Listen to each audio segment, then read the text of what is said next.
So guys, for the first method, you want to unplug and then plug back in your microphone. For the second method, just double check that your microphone is not muted. There may be a mute button on your microphone, make sure that it's unmuted.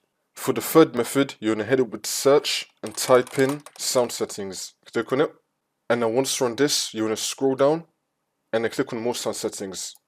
And then once this comes up, you want to click on recording.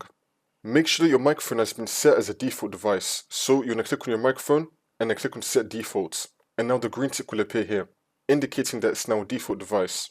And now you want to double click on your microphone. And now you want to go to levels.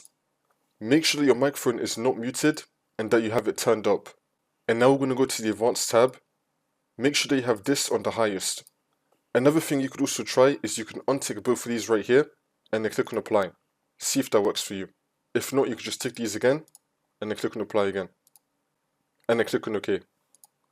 For the next method, you're going to head over with search and type in find and fix problems with recording sound. You're going to click on this and then click on next. It's now going to run the audio troubleshooter. Wait for this to load. If it detects anything, it will try to fix it for you. See if that works. For the last method, you just want to simply restart your computer. See if that fixes your problem.